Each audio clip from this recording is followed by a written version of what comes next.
pessoal, tudo bem? De volta em mais um episódio. Que bom estarmos juntos mais uma vez. Vamos dar sequência nesse papo sobre o universo masculino, o universo feminino, como que isso pode ser visto à luz da palavra de Deus. Bem-vinda, Má, tudo jóia? Olá pessoal, tudo tranquilo?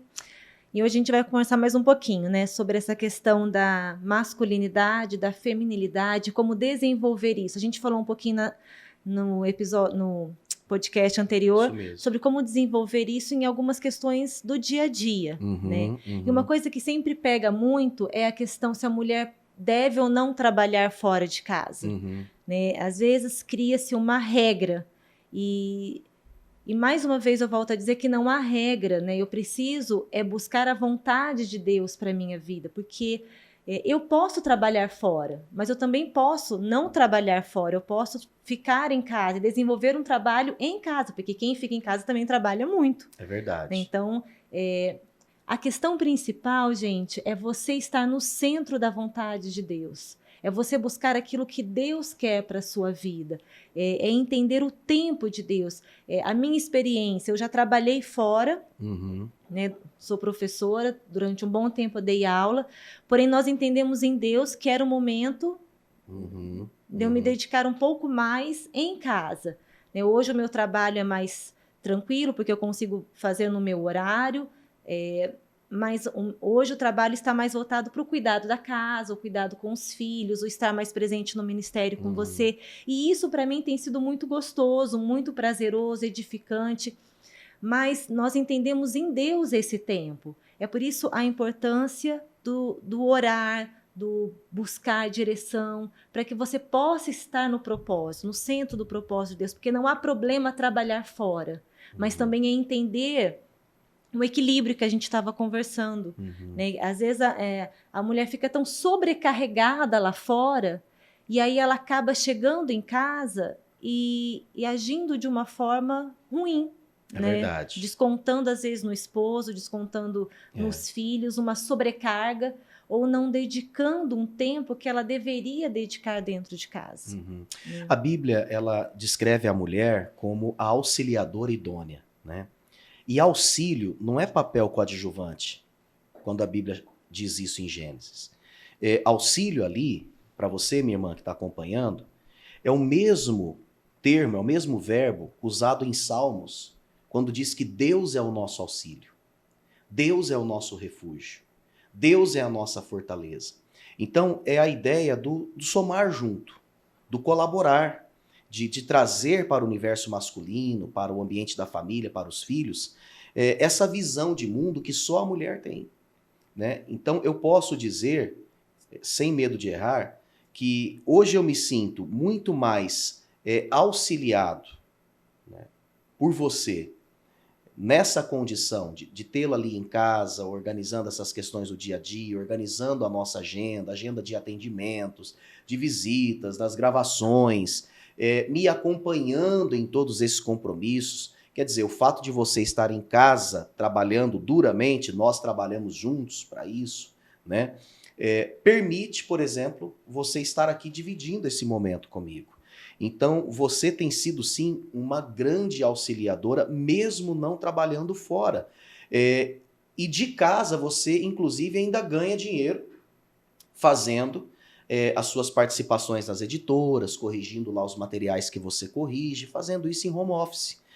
Mais ou menos o que vive a mulher de Provérbios 31. Essa mulher, o marido, ele trabalha fora, mas ela trabalha.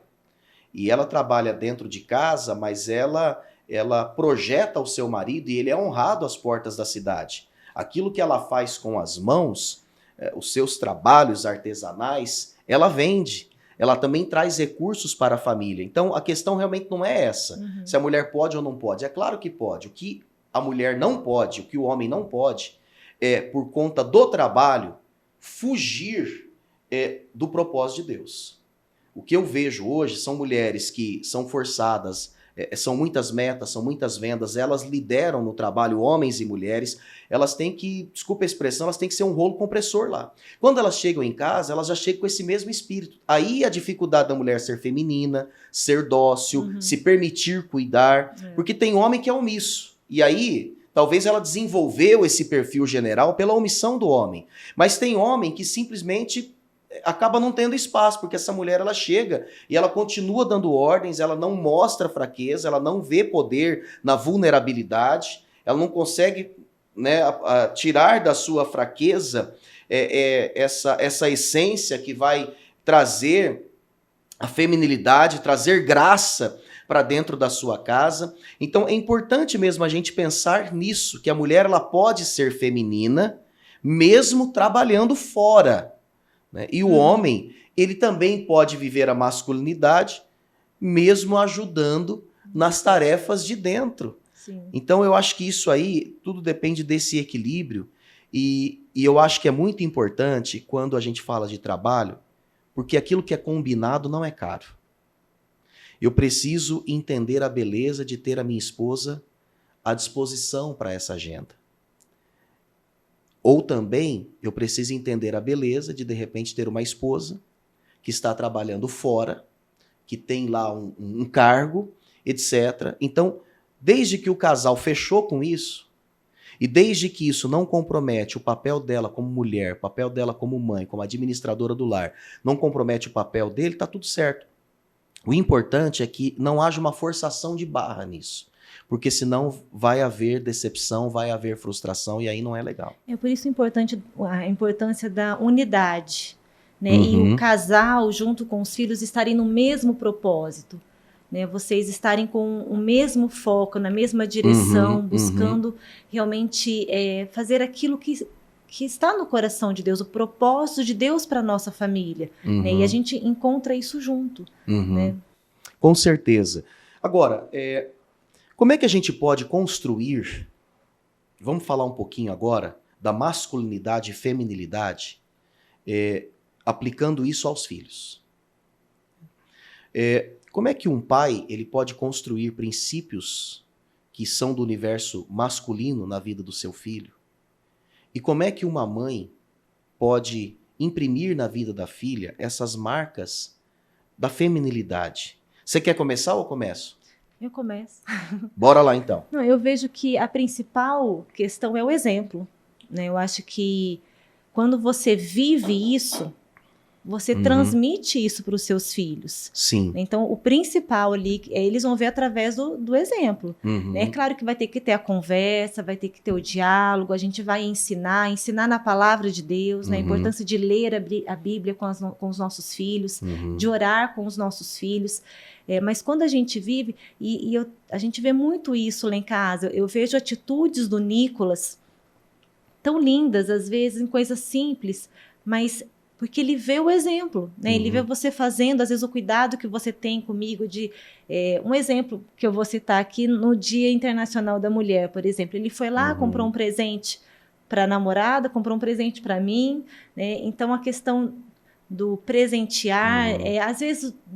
Não tem uma data específica, mas tanto ele quanto a Melina tem, às vezes, o costume de deixar um recadinho, um bilhetinho. Por quê? Porque, às vezes, eu faço isso com eles, de deixar o bilhetinho, então eles também fazem. Então, às vezes, eu acordo, tá lá o bilhetinho deles. Então, é o exemplo. Eles vão vendo a gente fazer e eles vão fazendo também. É verdade. O Richard Phillips, o autor desse livro que eu citei, Homens de Verdade, ele conta a experiência que ele teve com o pai. Porque o pai, ele serviu o exército americano.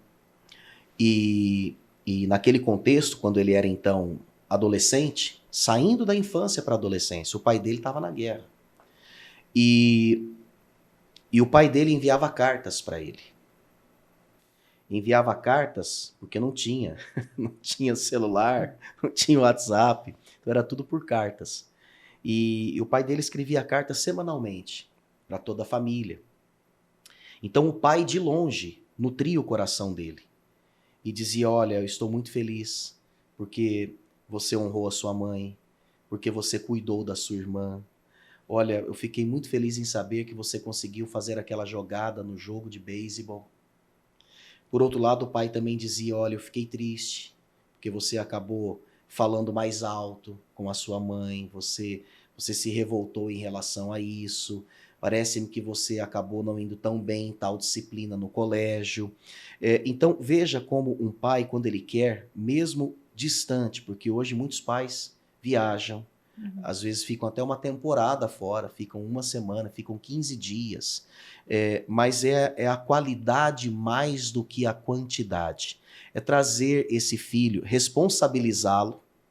Claro que responsabilidades que são condizentes à idade de cada um, mas ao privar os meus filhos de pequenas responsabilidades que eles podem cumprir, eu estou privando, seja da masculinidade ou seja da feminilidade. Então, é importante que um filho homem, ele viva em algum momento o dia a dia profissional do pai. É saudável que ele veja o pai saindo cedo de casa para ir trabalhar, voltando à tarde do trabalho, né, com saudade da família, como você disse, é o trato que o pai tem com a mãe, né? É importante para a filha também observar algumas coisas da sua própria mãe, até algumas brincadeiras. Eu estava falando de roupas no outro podcast e é verdade. São condicionamentos, até a fala de um pai, minha princesa, meu amor, meu doce, é mais sensível. Não significa que você não possa tratar um filho com honra no seu vocabulário, mas é óbvio que você vai demonstrar uma sensibilidade maior nessa fala com a própria menina. Tem certas falas que não cabem aos meninos se você quer desenvolver masculinidade neles. Como tem, talvez até, não estou sendo preconceituoso não, mas é fato, porque hoje tem muita coisa misturada e aí você não gera referência daquilo que é certo, daquilo que é errado, daquilo que é universo masculino, daquilo que é universo feminino. É aquela ajuda do irmão mais velho. Peraí, sua irmã está carregando, você está deixando a sua irmã carregar essa bolsa?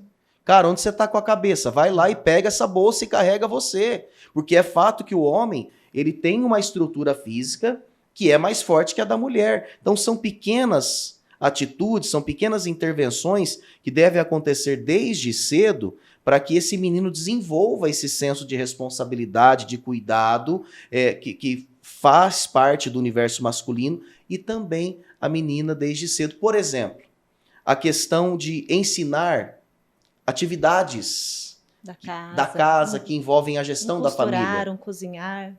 Né? Parece que hoje as mulheres, em muito, vão aprender isso já depois de casadas. E quando aprendem. Né? E aí a gente estava dizendo que eu já ouvi de muitas mulheres e até homens o seguinte: por que eu vou fazer se eu posso pagar quem faz?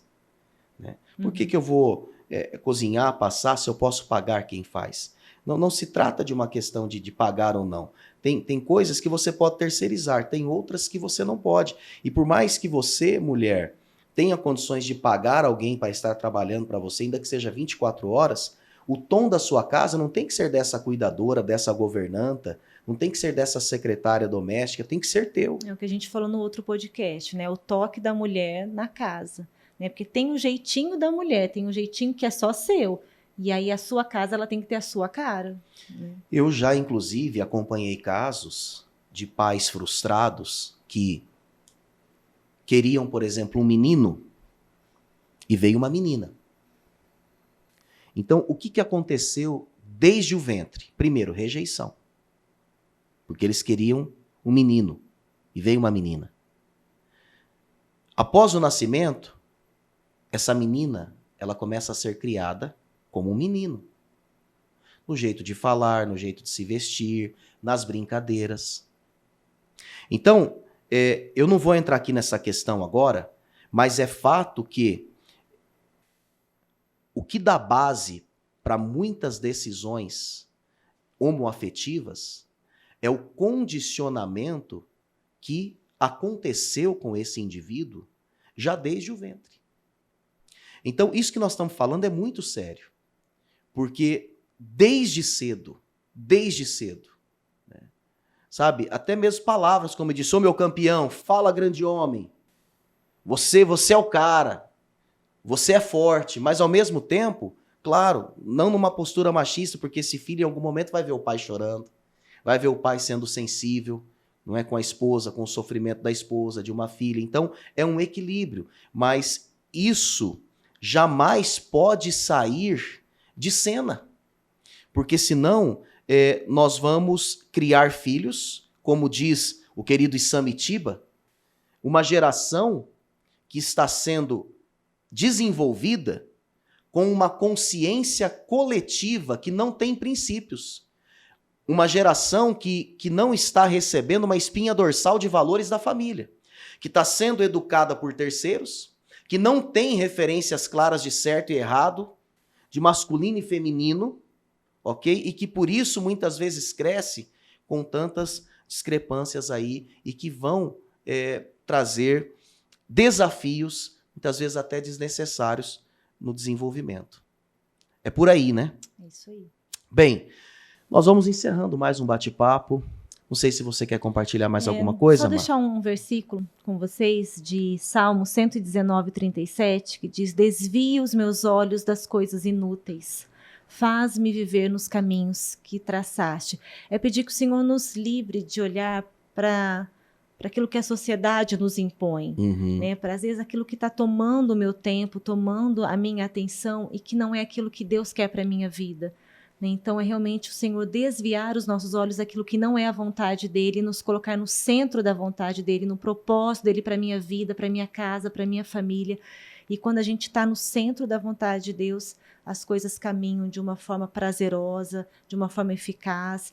Temos desafios, temos problemas, mas nele nós vamos vencendo todas as coisas, vivendo também a paz que só ele pode nos dar, que excede todo entendimento. Amém. Aproveitar para a gente orar. Pai, nós te agradecemos. Obrigado porque o Senhor nos fez homem e mulher. Obrigado porque nós entendemos que, biblicamente falando, há responsabilidades que recaem sobre o homem, há responsabilidades que recaem sobre a mulher. E como nós temos uma responsabilidade diante de ti, diante do casamento, diante do trabalho, diante dos nossos filhos, nós não queremos nos eximir dessas responsabilidades, mas também, Senhor, nos ajude a viver plenamente os direitos, nos ajude a desfrutar de tudo que cada função, que cada papel, que cada gênero nos reserva.